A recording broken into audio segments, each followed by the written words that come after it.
Hello everyone. In this video, I will explain the conceptual metaphor.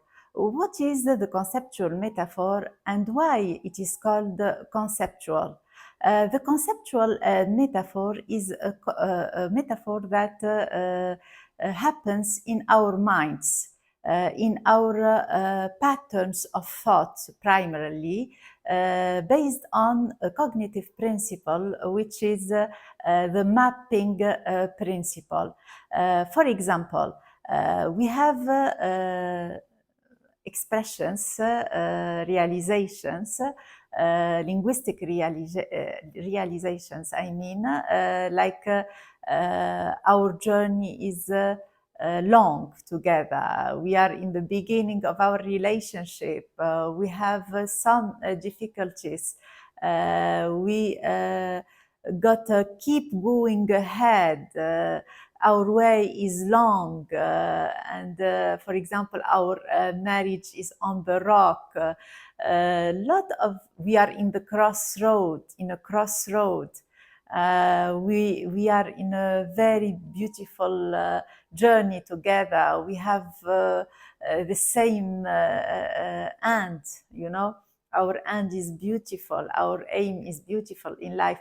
A lot of other expressions that George Lakoff and Mark Johnson have gathered in their common book, Metaphors We Live By. And we can actually find others and others and create even others, because the conceptual metaphor is creative. It has a high level of productivity. So all these realizations are not separated from one another. The sentences are not separated by random. No, they are very much related. Where they are and how. They are related in our mind, in our reason, in the conceptual level, you know. That's why the mapping that created these realizations is between two domains. The first domain is called the source domain, and it's the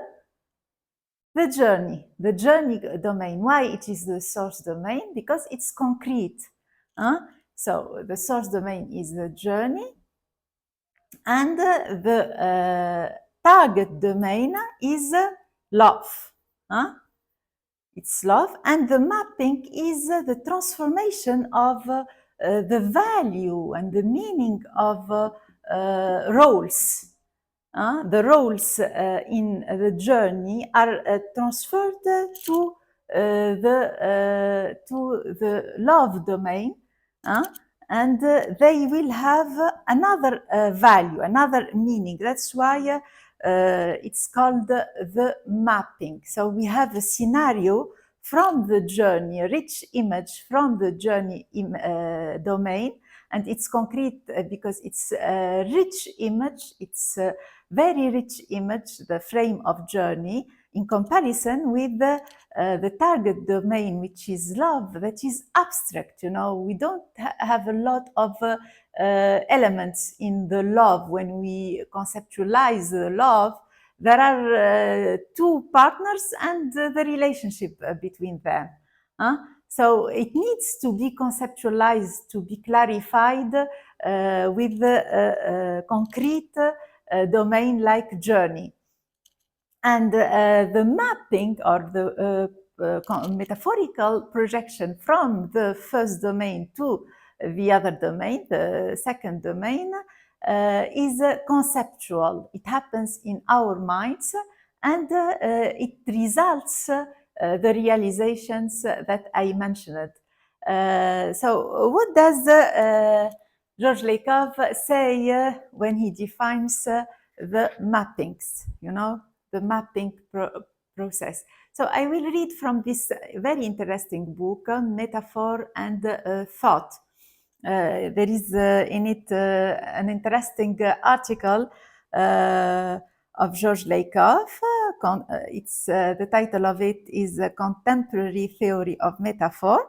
He says, as a linguist and a cognitive scientist, I ask two commonplace questions.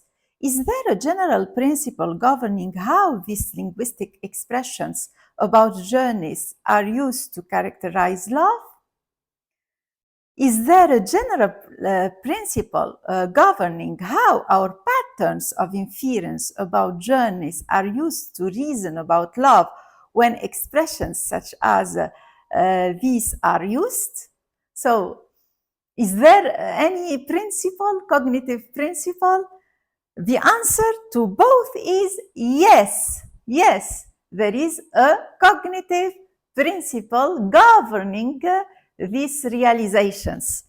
So he mentions this principle when he says, first of all, that this principle is neither from the lexic nor from the grammar. So it's a cognitive one, conceptual one.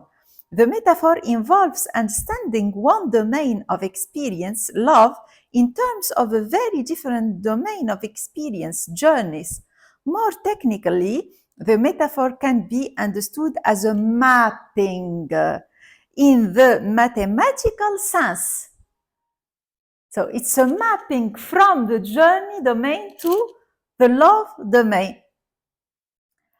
From a source domain, mapping from a source domain, in this case journeys, to a target domain, in this case love. The mapping is tightly structured.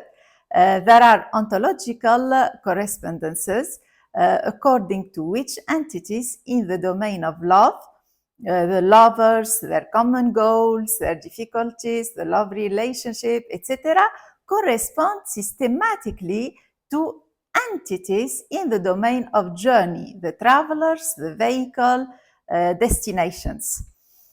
So this is it. The conceptual metaphor is not in the words.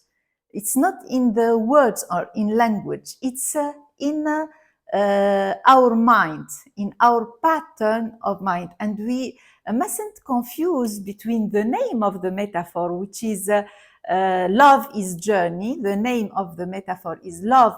Love is journey. We mustn't confuse between the name and the mapping. You know, the mapping is non-propositional, whereas the name is propositional. You know, if you confuse, you'll consider the name non-propositional. And here, Georges Lakoff says, if mappings are confused with names of mappings, another misunderstanding can arise. First of all, we'll explain how it can be confused. Difficulties in the relationship correspond to impediments to travel. It is a common mistake to confuse the name of the mapping, love is a journey, for the mapping itself. The mapping is the set of correspondences. Thus, whenever I refer to a metaphor by a mnemonic like love is a journey, I will be referring to such a set of correspondences. So when he says, when we say love is journey, we mean the correspondences. We don't mean like a proposition. If mappings are confused with names of mappings, another misunderstanding can arise. Names of mappings commonly have a propositional form. As I said, the name is propositional. You know, for example, love is a journey, but the mappings themselves are not propositions. The mappings are non-propositional. They are patterns of thinking, rather. If mappings are confused with names for mappings, one might mistakenly think that in this theory, metaphors are propositional. It's a common mistake. They think that metaphors are propositional. They aren't. Why? Because metaphors are patterns of thought. They are correspondences. They are conceptual, cognitive correspondences between roles. They are anything but that. Metaphors are mappings, that is, sets of conceptual correspondences. This is it in short term, the definition of a conceptual metaphor. Thank you so much for listening and see you soon, inshallah. Thank you.